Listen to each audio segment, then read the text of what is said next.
Hai, Assalamualaikum warahmatullahi wabarakatuh. Ketemu dengan saya, Weti Dwiningsih. Kali ini kita masih membahas bab kelas 12, bab evolusi, yaitu pada materi penerapan hukum Hardy-Weinberg. Oke, disimak baik-baik ya. Yang akan kita bahas kali ini adalah penerapan hukum Hardy-Weinberg.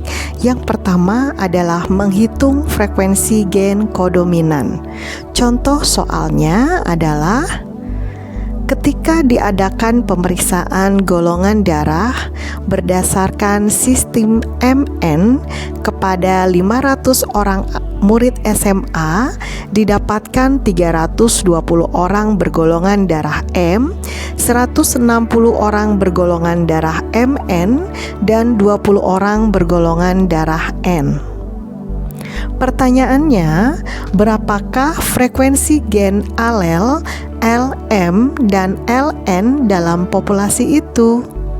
Nah, dari soal kita bisa mengetahui 320 orang bergolongan darah M, yaitu genotip LM-LM, 160 orang bergolongan darah MN, LM-LN, dan 20 orang bergolongan darah N, LN-LN. Nah, kita bisa lihat bahwa gen P sama dengan LM, Q sama dengan LN, maka P kuadrat sama dengan 320, itu LM-LM, dan Q kuadrat sama dengan 20, LN-LN.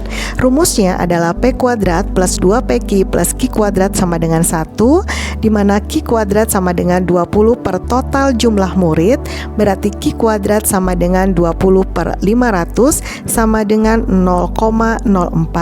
Jadi Q adalah akar dari 0,04 sama dengan 0,2. Kita masuk rumus P plus Q sama dengan 1, di mana P dan jadi Q sama dengan 1 dikurangi 0,2, jadi P-nya adalah 0,8. Jadi frekuensi gen LM adalah 0,8, sedangkan gen LN adalah 0,2. Nah, itu untuk soal frekuensi gen kodominan. Nah, selanjutnya kita akan membahas penerapan hukum Hardy-Weinberg pada menghitung frekuensi alel ganda pada golongan darah sistem ABO.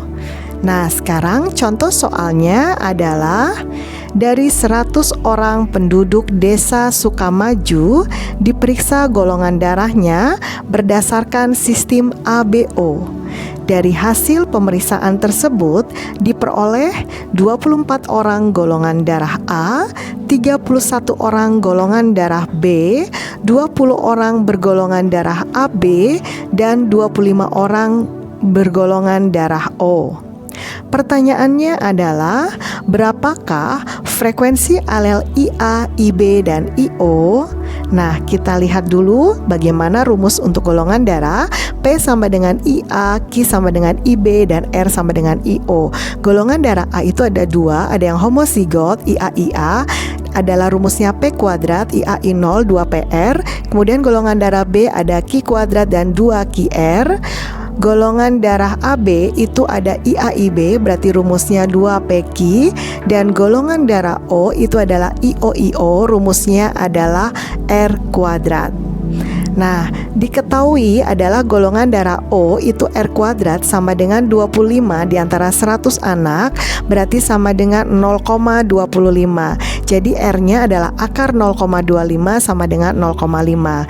Kita masuk golongan darah A plus O sama dengan P plus R dikuadratkan sama dengan 24 ditambah 25 per 100 sama dengan 0,49, di mana P plus R sama dengan akar dari 0,49 adalah 0,7. Jadi P plus R sama dengan 0,7, P-nya sama dengan 0,7 dikurangi 0,5 sama dengan 0,2. Kita masuk ke rumus P plus Q plus R sama dengan 1, di mana Q sama dengan 1 dikurangi P plus R, jadi Q-nya itu kita ketemu yaitu 0,3. Karena dari 1 dikurangi 0,7 sama dengan Q-nya adalah 0,3. Nah, maka kita bisa simpulkan jadi P yaitu IA itu sama dengan 0,2, frekuensi alel IB Q sama dengan 0,3, dan frekuensi alel IO R sama dengan 0,5. Nah, itu untuk penjelasan penerapan hukum Hardy-Weinberg pada sistem golongan darah A, sistem ABO. Nah, berbeda dengan tadi yang sistem MN ya. Selanjutnya kita akan membahas menghitung gen terpaut kromosom seks X.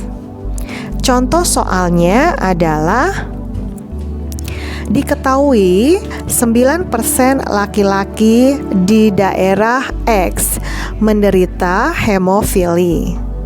Jadi XHY. Berapakah frekuensi dari perempuan di daerah itu yang diduga normal? Nah, kita harus tahu bahwa rumusnya P sama dengan XH besar gen normal dan Q itu adalah gen hemofili XH kecil. Nah, setelah kita tahu, maka diketahui bahwa wanita itu ada 3 tipe, XH besar, yaitu wanita normal P kuadrat, XH besar XH kecil wanita karir 2PQ, dan XH kecil wanita hemofili Q kuadrat, dan itu bersifat letal. Sedangkan untuk prianya XH besar Y berarti pria normal itu rumusnya P saja, dan XH kecil Y itu adalah pria hemofili, rumusnya Q saja, karena memang X-nya untuk pria itu hanya mempunyai 1. Jadi yang pria normal P, pria hemofili adalah Q. Nah, di soal diketahui laki-laki hemofili itu adalah Q sama dengan 9% sama dengan 0,09. Kita masuk rumus P plus Q sama dengan 1, maka P-nya sama dengan 1 dikurangi 0,09 sama dengan 0,91. Jadi frekuensi gen wanita normal adalah P kuadrat plus 2PQ, di mana P-nya adalah 0,91 dikuadratkan ditambah 2 kali 0,91 kali 0,09. Jadi hasilnya adalah 0,8281 ditambah 0,1638 menghasilkan 0,9919. Itu adalah frekuensi gen wanita normal.